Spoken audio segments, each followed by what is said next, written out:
उत्तर प्रदेश के आगरा से एक ऐसा मामला सामने आया है जिसने हर किसी को हैरान कर दिया है। आपको बताया कि सिकंदरा थाना क्षेत्र में पति की हत्या के आरोप में गिरफ्तार पत्नी रूबी से पुलिस पूछताछ में कई चौंकाने वाले दावे सामने आए हैं। पुलिस के मुताबिक पूछताछ के दौरान रूबी ने बताया कि उसने पहले अपने पति सुरेंद्र शर्मा को खीर में बड़ी मात्रा में नींद की गोलियां मिलाकर खिलाई। जब वह बेहोश हो गए तब उनकी हत्या कर दी। हालांकि पुलिस का कहना है कि इन दावों की जांच अभी जारी है और अंतिम निष्पक्ष फॉरेंसिक रिपोर्ट तथा अन्य साक्ष्यों के आधार पर सामने आएगी। जांच के दौरान सामने आई जानकारी के अनुसार रूबी ने पुलिस को बताया कि उसने खीर में करीब 15 से 16 नींद की गोलियां मिलाई थी। इसके बाद जब सुरेंद्र बेहोश हो गए यानी बेसुध हो गए तो उनकी हत्या कर डाली। पूछताछ में ये दावा किया गया कि अगले दिन उसने अकेले ही पति के शव को घसीटकर घर के बाथरूम तक पहुंचाया। पुलिस के मुताबिक बाथरूम में पहले से एक गड्ढा तैयार किया गया था। रूबी ने कथित तौर पर शव को उसी गड्ढे में दफनाया और ऊपर से मिट्टी डालकर उसे पूरी तरह से देखिए बंद कर दिया।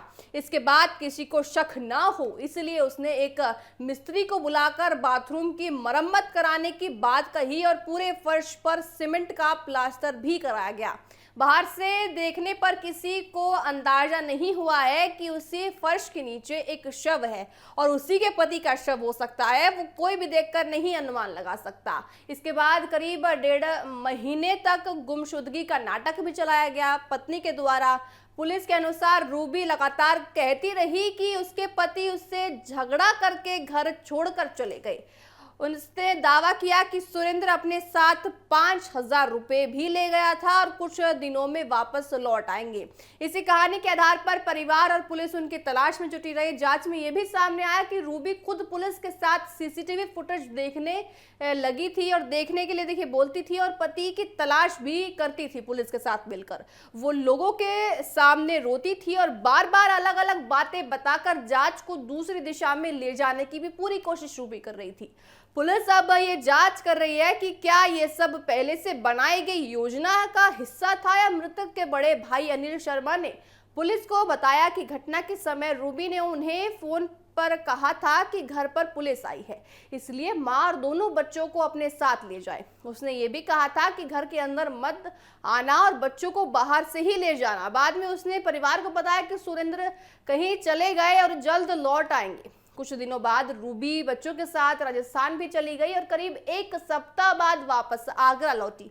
आप सोचिए कि अपने पति को 15 से 16 नींद की गोलियां मिलाने के बाद, अपने पति की हत्या करने के बाद और अपने ही घर के बाथरूम के अंदर उसको दफनाने के बाद ये महारानी उनको अपने बच्चों को साथ लेकर राजस्थान घूमने भी चली गई। आप इनकी मानसिकता का जरा अनुमान लगाइए कि किस तरह की मानसिकता इस औरत की है और उसके बावजूद आप इसकी देखिए कि पुलिस के साथ भी साथ मिलकर अपने पति को ढूंढ रही है। तो कहीं ना कहीं ये पुलिस को गुमराह करने की पूरी तरह से कोशिश उसने की। आपको बताएं, लेकिन समय बीतने के बाद भी जब सुरेंद्र का कोई पता नहीं चला तो परिवार को शक हुआ और होने लगा कि अनिल शर्मा लगातार उससे सवाल पूछते रहे लेकिन हर बार उन्हें अलग अलग जवाब मिले। पुलिस के अनुसार शुक्रवार को अनिल शर्मा सीधे रूबी के घर पहुंचे। उन्होंने उससे कहा कि अगर कोई परेशानी है तो सच बताए, परिवार उसका साथ देगा। पुलिस का कहना था कि इसी बातचीत के दौरान रूबी टूट गई और उसने कथित तौर पर बताया कि सुरेंद्र का शव बाथरूम के फर्श के नीचे दफन है। सूचना मिलते ही पुलिस मौके पर पहुंची और बाथरूम की खुदाई करनी शुरू कर दी। फर्श तोड़ने पर नीचे से मानव कंकाल बरामद हुआ। शव काफी समय पुराना होने के कारण पूरी तरह गल चुका था। पुलिस ने अवशेषों को कब्जे में लेकर पोस्टमार्टम और फॉरेंसिक जांच के लिए भेज दिया है। थाना सिकंदरा के अधिकारियों का कहना है कि पूछताछ में रूबी ने कई बातें कही हैं लेकिन हर दावे की वैज्ञानिक और तकनीकी साक्ष्यों के आधार पर ही जांच की जा रही है। पुलिस ये पता लगाने की कोशिश कर रही है कि इस पूरी घटना में कोई और व्यक्ति तो उनके साथ शामिल नहीं है।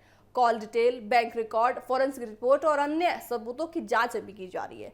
इस सनसनीखेज खुलासे के बाद पूरे इलाके में चर्चा का माहौल बन गया है। स्थानीय लोग इस घटना को लेकर हैरानी जता रहे हैं और जिस बाथरूम का देखिए कई दिनों तक सामान्य तरीके से इस्तेमाल होता रहा उसी के नीचे एक शव दफन था। फिलहाल पुलिस पूरे मामले की जांच में जुटी हुई है और अधिकारियों का कहना है कि सभी तथ्यों की पुष्टि होने के बाद आगे की कार्यवाही की जाएगी। देखिए, जिस तरह से आए दिन कोई ना कोई गर्लफ्रेंड हो, पति हो, अपने पति को मार कर जिस तरह से आजादी के साथ घूमती है, तो ऐसे में बड़े सवाल खड़े हो रहे हैं कि आखिर रिश्ते को इतनी तरह से तार तार आखिर कोई कैसे कर सकता है।